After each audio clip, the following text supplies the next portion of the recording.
Welcome to the last review video. If you have made it to this one, you are almost done, and I am almost done recording these. This is unit number 10, which is about the present and future world. We're going to look at the three readings from this unit, the most important of which is the Curve of American Power, followed by the New Abolitionism and Jihad versus McWorld, as well as the two history labs, the one about feminism and the one about global population. The goal of this unit was to really think about the new, peculiar, unique challenges of the modern world, to think about whether those were similar to or different from older challenges that societies faced in the past. I would argue that some of them are pretty substantially different, although they have some of the same shades and character of challenges that early societies had to grapple with. We're going to start by taking a look back at some key revolutions. This was supposed to be in the previous unit. Probably it could have been lumped in with the previous review video, but I thought that I might as well leave it here since this is where we actually did it in class. Thanks a lot, Arts Assembly, for having us move this to Unit 10.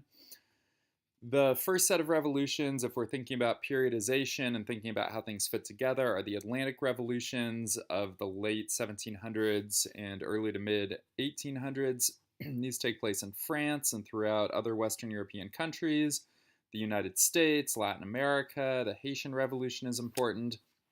These were all driven by Enlightenment values of freedom, equality. They were driven by the desire to get rid of the old rules of kings and queens. They are somewhat different from the communist revolutions of the early 1900s in Russia and China. These revolutions were really drawn by the need for bringing peasants and workers into revolutionary movements, whereas the Atlantic revolutions were typically bourgeoisie revolutions, colonies escaping the control of their former home country. The Russian and Chinese revolutions were about the collapse of these long-standing empires in Asia. They were about economic equality, new ideas about how the world should work, particularly in the wake of the chaos of World War I and then World War II. They were about land reform, their opposition to capitalism, and they created some really interesting, really different societies which ended up not having very good track records. We'll see that later when we talk about global population. The final set I would call our revolutions around decolonization. These took place generally after World War II in Asia and Africa. The Middle East also fought to remove Western influence and power. Latin America, the same thing, to try to push off economic imperialism. These revolutions had a mix of peaceful negotiation and really bloody conflict, for example, in Vietnam and Algeria. They were really heavily motivated by a rejection of Western values, and again by the desire for economic equality and competitiveness in the global markets. They oftentimes pushed, similar to the communist revolutions, forms of communism and socialism, particularly in Cuba and in Vietnam. Okay, so with those under our belt, we're going to look at this first reading, The Curve of American Power, which I think is almost certainly the best reading if you want to think about the last 50 years of world history. This is the point at which the United States is on the scene as the most important country in terms of its influence over others, with the Soviet Union a close second. The first part of this article focuses on the beginnings of the Cold War, talks about the era between 1945 and 1968, when the two superpowers were able to split up the world into zones of economic and political influence. They split Europe between themselves, Western and Eastern Europe. They split Germany down the middle. And they fought this Cold War that couldn't have been fought with conventional weapons because of the fact that the nuclear armaments they were building would blow up their respective countries many times over. And so they fought a Cold War that was based upon posturing, that was based upon antagonizing the other, that was based upon proxy wars periodically fought in other countries like in Korea and Vietnam, and that was based upon trying to make more and more and better nuclear weapons. This kept the world fairly stable for a long period of time, but it was problematic in that that stability was not going to last forever. The reason the USSR and the United States were so powerful at the end of World War II is because the United States had taken very little damage, of course, to its own national territory. The USSR was huge enough that it was able to rebuild, even though many lives had been lost. But over time, other countries decided they wanted some influence as well. Decolonization proved to be a real fly in the ointment for both powers, as they were trying to make sure that leaders that were reliable allies were put into place. The United States in this time period is really notorious for toppling certain democratically elected leaders or certain politicians and replacing them with politicians more friendly to the United States. This also led to things like the Vietnam War, where there's fighting from the United States to try to block the influence of communism. The US's attempt to block communism can also be seen in things like the Marshall Plan to rebuild Europe and the NATO Treaty, which was designed to keep Western Europe together as a sort of blockade and barrier to the continued encroachment of communism. So once we get to 1968, there are multiple revolutionary movements going on in the world, and the power of the US starts to slip away. Western Europe and Japan become important economic powers. They no longer have to listen to everything the United States says. For the US, this is very daunting. And one of the things in particular is that the US isn't just manufacturing all of the world's goods anymore. There's this really glorious time period economically for the United States in the late 40s and 1950s, where the United States is doing incredibly well, showing incredible economic growth. And that starts to slip. There's a recession and some inflation in the 1970s.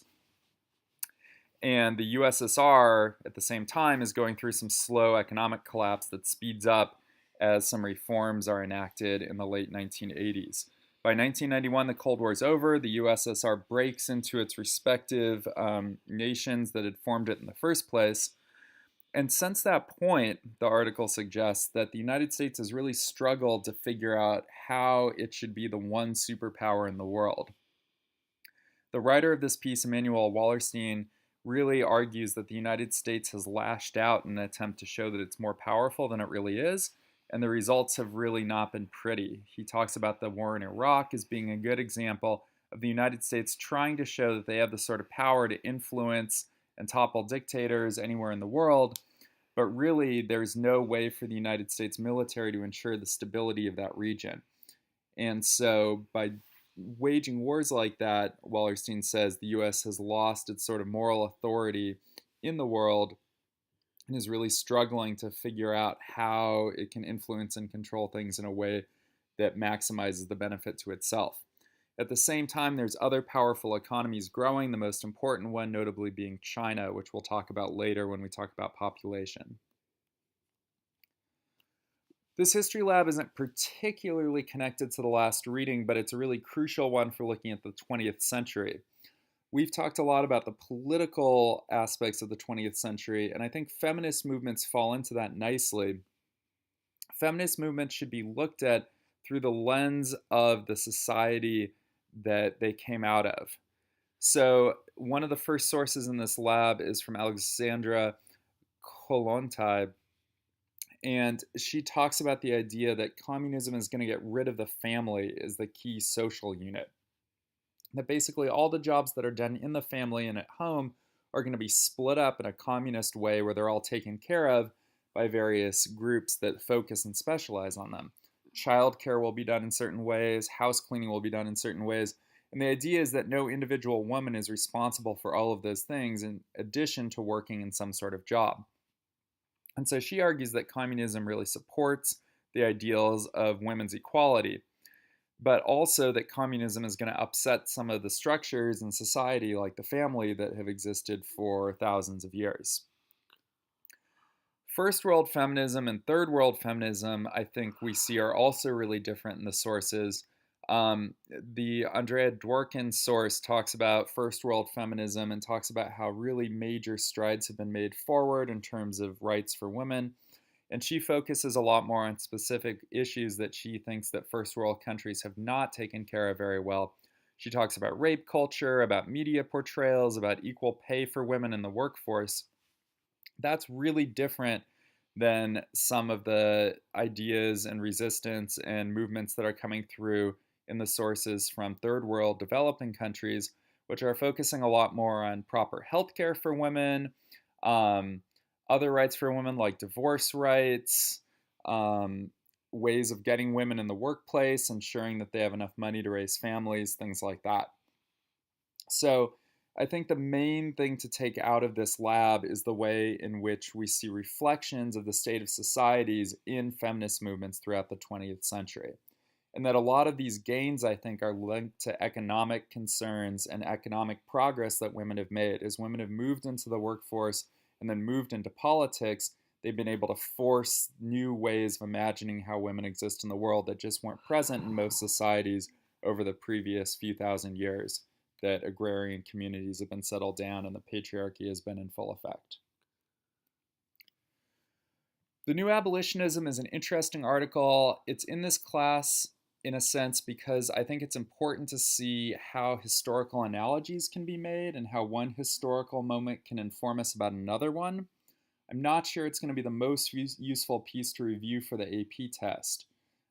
It talks about some important current issues around global warming, climate change. You can think of this as a capstone to Unit 7, where we talked about the many benefits of industrialization. This is the dark underbelly of it, the ways in which that industrialization is provoking all sorts of climate change that are rapidly spiraling out of control. The analogy, I think, is a really useful one and a really interesting one, in that the amount of wealth held by energy companies in fuel deposits and fuel reserves that they could dig up is similar to the wealth held by slave owners. And so when you ask those companies not to dig up that fuel, it's about the same thing as asking those slave owners to free their slaves. And as we know, in places like the United States, to do that, you had to fight a huge, incredibly bloody civil war. There's also this interesting piece about how, as both of these things, slavery and fossil fuels, came under attack from abolitionists in the case of slavery and from environmentalists in the case of fossil fuels, that their supporters became more rabidly vocal about the importance of these things. There's some interesting quotes in this article from supporters of fossil fuel talking about how the best thing about the earth is the fact that you can poke holes in it and energy comes out, stuff like that, that seems a little crazy to us as we look at the possibility of the climate warming significantly. So the New Abolitionism is also worth thinking about the fact that we started the class by looking at environmental factors and the role of farming, and we're closing it in a way by looking at the role of industry upon the environment and the ways in which human energy use is potentially really dangerous. This links in my mind really nicely with the history lab about global population. If you look at a graph of the population of the Earth, you will see a slow, steady rise for almost all of human history, with occasional dips when really bad things happened, such as the Black Death, such as the Mongol conquests, but for the most part, it's this steady upward trend as more food is available, with some stronger growth after the Columbian Exchange due to the power of New World crops feeding tons of people in Afro-Eurasia. Global population, however, in the 20th century has taken a totally different trajectory and is basically skyrocketing exponentially, which is what Thomas Malthus suggests is going to happen in his essay from a few hundred years ago on human population.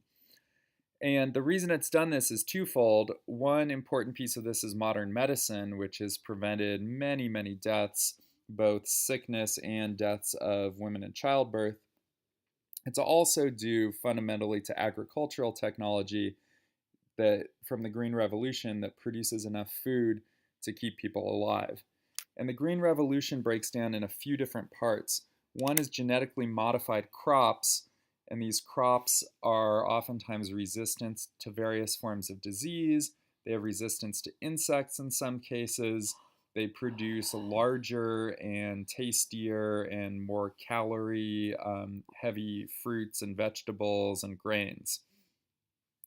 There's also been invention in the 20th century of artificial fertilizers, which are really key as well as in a lot of cases, if you're not buying your food organic, you're getting all sorts of pesticides to kill other things that will eat the crops that are being harvested. So the Green Revolution is really key to keeping all these people alive that are being born and are being kept healthy through more modern medical techniques. And what it's done so far is it's prevented this doomsday scenario that Malthus and Paul Ehrlich, a couple hundred years later, predicted. They predicted that the population would collapse, that there would be rioting, starvation, civilization would collapse. It looked really bad to Ehrlich in the 1960s before the Green Revolution had really taken hold. That said, the modern world is not totally um, saved from famine in all cases. There are really good examples of famines that occurred in the 20th century due to poorly planned economies in the Soviet Union and China. Communism seems to take some of the blame for what happened. Basically, the Soviet Union wanted to turn its farms communist, essentially, as they were working to implement full communism in the society. And they did something called collectivization of agriculture, which means that no one owned their farm anymore. You worked on a collective farm with a bunch of other people. And so there wasn't a ton of motivation to produce lots and lots of food. And what Stalin did during this time period is he took the food from the farmers and he sent it to the urban areas where he was trying to industrialize quickly to keep all the workers alive. And it led to the starvation of many, many millions of people in what should have been some of the world's richest farmlands. The same thing happened in China when Mao declared that it was time for farmers to start making steel, ended up creating huge famines. Mao came up with all sorts of kooky ideas about how you could plant crops closer together and have even more bountiful harvests, which was just not true. And so there were some real problems in communist regions due to famine. And the Soviet Union, which originally had been exporting grain to the world, by the end of the time in the Soviet Union, they were importing grain from the rest of the world. There's also some critique of the Green Revolution. Vandana Shiva talks about the Green Revolution in the Punjab and really criticizes its effect on India. She criticizes the monoculture, the genetically similar crops that she thinks will be eventually no longer be resistant to disease and actually more vulnerable to disease. She feels like the increased use of artificial fertilizer and pesticide is doing damage. There's increased need for water to keep these crops going, and so she sees this as just kind of pushing the problems down the road. All right, this is the last slide. I'm going to go without an AP question for this one and just wrap up with this last reading. The final reading of the entire class was Jihad versus McWorld. This was a reading by Benjamin Barber. He has a theory about how the modern world is being torn in two directions at once. It's moving towards greater unity and that the world is more connected than ever. You can think about all sorts of examples of this: satellite technology that allows us to have cellular phones, the internet, rapid transport across the globe. But at the same time, it's moving towards greater fragmentation. So McWorld represents half of this. It represents the process of greater global integration. It represents open trade, mass media culture, which is spread out everywhere. In a lot of cases, this looks like American culture and corporations moving around the globe. It's why you have McDonald's in all these places in the world. It's why American movies are shown all over the place. And it's an incredibly powerful force for global unity. However, not everyone likes this, and for good reason. When one culture moves in, another culture potentially suffers. And so jihad is one of the reactions potentially to McWorld, and it represents increasing nationalism and xenophobia, closed borders, and a retreat back into religious and ethnic traditions. We're seeing this a lot right now in the Middle East, the repudiation of Westernism in the Middle East right now. The Iranian Revolution of 1979 is a good example, where the American-backed Shah was overthrown by religious leaders who have had power ever since. You can see this also in the struggle of the United States to deal with religious fanatics, with terrorism. It's not enough to kind of just spread out culturally. It seems like neither McWorld or Jihad has done a good job in addressing the concerns that exist in the world today, but both are very powerful forces. The really important thing that Barber says at a variety of points in this article is that neither one of these things make the world more democratic. McWorld doesn't really require democracy to work. It's essentially a capitalist, ever growing, ever spreading, ever making things more and more the same kind of effect. And so it only needs enough democracy to keep capitalism going. Capitalism is not particularly democratic. It does not create equality the way that democracy is supposed to. And so McWorld, although it exists alongside democracy, does not necessarily improve it in any way.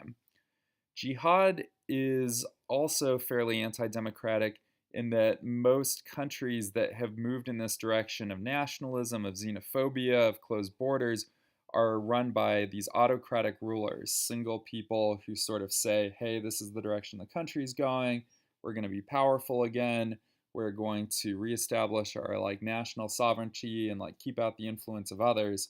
This is not a terribly democratic stance. And so Barber's concerned about the fact that these two things are pulling at the world, but neither one of them seems like an ideal solution for it. So this unit leaves us with some depressing thoughts about the role of politics, about the place of nuclear weapons in the world, the ever-increasing population, and climate change that goes with that as people want to use more resources. So I would say there are many, many challenges in the modern world, some of which are almost brand new. The population challenges are at least fairly different than they were before. Nuclear weapons are different than any sort of political or military threat that the world's seen, and their ability to destroy things. And the amount of connectivity in the world is really different than anything we've had to grapple with before. And it'll be interesting to see what happens in the future as societies deal with this stuff. All right, I hope these videos are useful for you. If you're watching these right before the AP test, the best advice I can give you is to get some sleep, get some rest before the test. Take it easy. Remember that you know more than you think you do, and good luck.